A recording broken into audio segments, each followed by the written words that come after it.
जय श्री सीताराम। बहुत ज़्यादा महत्वपूर्ण वीडियो है, इस वीडियो को पूरा देखें। यदि आप मैरिड हैं तब तो ये वीडियो आपके लिए है ही, लेकिन आपके बच्चे यदि विवाह के लायक हैं या वो मैरिड हैं तब भी आपको इस वीडियो को देखना चाहिए। साथ ही साथ आप आने वाले वक्त में, आने वाले 1 साल, 2, 3, 4, 5, 6 सालों तक आने वाले वक्त में शादी करना चाह रहे हैं या इसके इच्छुक हैं या शादी के लायक हैं तो भी आपको ये वीडियो देखना चाहिए।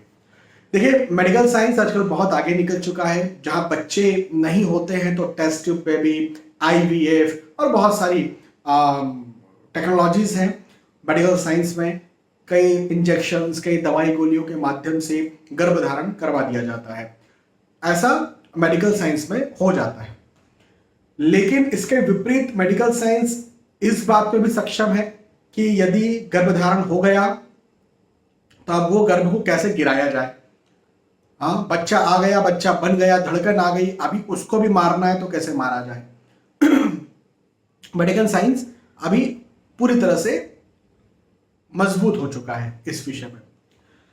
लेकिन मैं यहां पर बात कर रहा हूं भ्रूण हत्या को लेकर के, मैं यहां पर बात कर रहा हूं बच्चे को गिराने को लेकर के। ये कई बार ऐसा होता है कि मैरिड कपल्स हैं, अभी उनको नहीं चाहिए लेकिन आ गया। अब आ गया तो वो उसको गिराते हैं। अब गिराने का मतलब कई बार ये होता है कि भाई 1-2 दिन पहले गलती हुई तो चलिए ठीक है, कुछ दवाई गोली मेडिसिन खा ली कि कहीं आ ना जाए, अभी पता नहीं है, आ ना जाए। लेकिन अब 1-2 दिन पहले वाला विषय नहीं है, अब 1 महीने बाद वाला विषय है कि 1 महीने बाद जब महिलाओं का साइकिल आता है तो उस समय पता चलता है कि बच्चा आ गया। भाई बच्चा तो 1 महीने बाद ही पता चलेगा ना, तो तब पता चलता है। या तो उसके बाद और वो बच्चा जो है वो अब बढ़ रहा है अंदर और अब सोच रहे हैं क्या करें क्या ना करें, क्या करें क्या ना करें। हालांकि आजकल भारत में भ्रूण हत्या, विशेष तौर पर लिंग परीक्षण, जब लिंग देख लिया जाए उसके बाद भ्रूण हत्याएं बंद हो चुकी हैं। लेकिन फिर भी आज भी कई जगहों पर ऐसा हो जाता है, पैसे वगैरह दे ले करके सब कुछ काम हो जाता है। मुझे पता है, बहुत सारे डॉक्टर्स मेरे कनेक्शन में हैं, वो लोग बताते हैं मुझे। अब देखिए, मुख्य चीज यहां पर यह है कि यदि तो आप 1 महीने बाद भी आपका बच्चा आ गया है, वो बच्चे का मांस बन गया, ठीक है, उसके अंदर हार्ट बीट नहीं आई है, मांस भी बन गया है, और उसको यदि आप गिराते हैं तो ये पितृदोष को पैदा करता है। आज इस बात को समझ लीजिए। आज ही मैं एक वीडियो देख रहा था, मुझे ये वीडियो बनाने का मोटिवेशन कहां से मिला, तो श्री प्रेमानंद जी महाराज जी का मैं वीडियो देख रहा था। उसमें वो यही बता रहे थे, किसी को प्रवचन दे रहे थे कि भ्रूण हत्या जो भी करता है उसका पूरा परिवार नष्ट हो सकता है। वो वीडियो आपने देखना, भ्रूण हत्या, श्री प्रेमानंद जी महाराज जी का नाम डालिएगा तो आपको मिल जाएगा। मैंने कहा बात तो सही है, मैंने भी ये एक्सपीरियंस किया है कि बहुत सारे लोग जिन्होंने भ्रूण हत्या की है, कई बार मुझे कुंडली में कुछ खराबी नहीं दिखती है, उसके बावजूद भी वो परेशान रहते हैं और मुझे उनके चीजों को निकालना पड़ता है कि यार ये परेशान क्यों है। फिर मैं उनसे प्रश्न पूछता हूं, क्या आपकी कुल देवी को आप मानते हैं? क्या आपने ऐसी गलती तो नहीं की? क्या आप नॉनवेज अंडा तो नहीं खाते? क्या आपने व्यभिचार तो नहीं किया? क्या आपने, तो भ्रूण हत्या भी मेरा एक प्रश्न होता है कि कहीं ऐसा तो नहीं कि बच्चा आ गया था, आपने जो है उसको गिराया। और यदि कोई कहता है गिराया, मैं समझ जाता हूं कि इसके ऊपर उसी का प्रकोप है। और श्री प्रेमानंद महाराज जी भी यही बात कह रहे थे। मुझे बहुत प्रैक्टिकल बात लगी कि ये तो मैं खुद जब रोज लोगों से बात करता हूं तो मैं ये पाता हूं कि हाँ ऐसा होता है। और वो ज्योतिष तो नहीं है, वो कुंडलियां तो नहीं देखते, लेकिन चूंकि महान संत हैं तो उनको ये सब बातें पता है।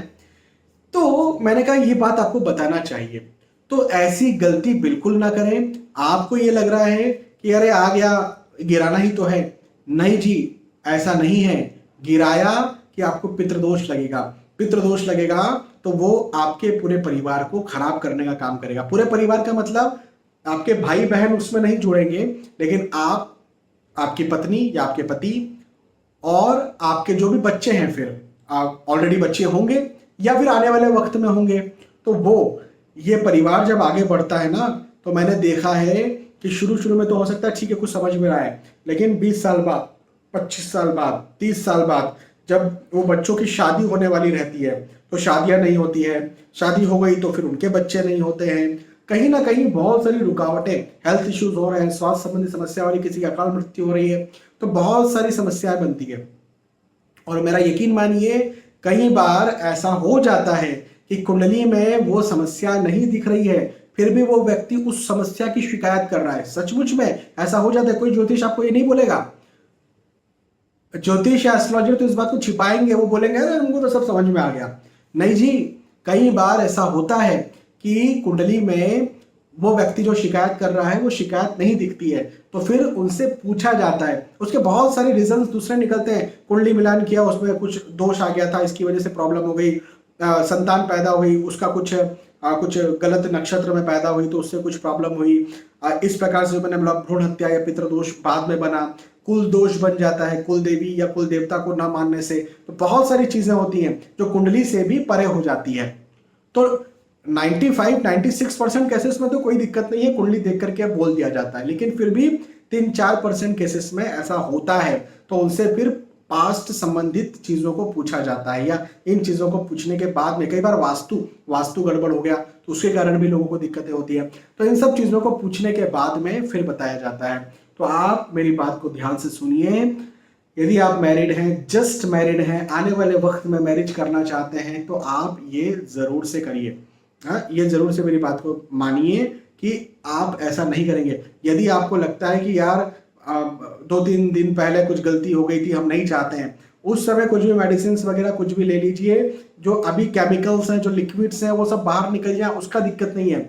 लेकिन जब एक शरीर बनने लगा, वो शरीर भले एक छोटा सा राई के दाने के बराबर, मूंगफली के दाने के बराबर भी होगा, तो भी वो शरीर है, वो आपके गोत्र का शरीर है, और आपके गोत्र के शरीर को मारना, वो चाहे इतना सा हो, चाहे इतना बड़ा हो, चाहे इतना बड़ा हो, गोत्र के शरीर को मारना पितृदोष को पैदा करता है। आपने अपने ही परिवार के किसी व्यक्ति को मार डाला, ऐसा ना करें, नहीं तो आपको इसके बहुत बड़े बड़े दुष्परिणाम देखने को मिल सकते हैं। ठीक है, मुझे विश्वास है कि आप ये बात समझे होंगे, उस बात को मानेंगे। अब कई बार ये प्रश्न आता है कि ऐसा हमारे साथ हो गया है तो अब क्या करें।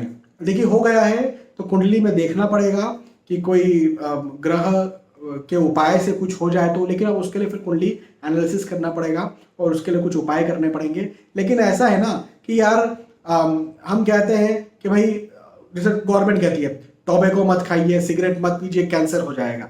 अब लेकिन आप ये पूछें कि भाई अब कैंसर हो गया, अब क्या करें।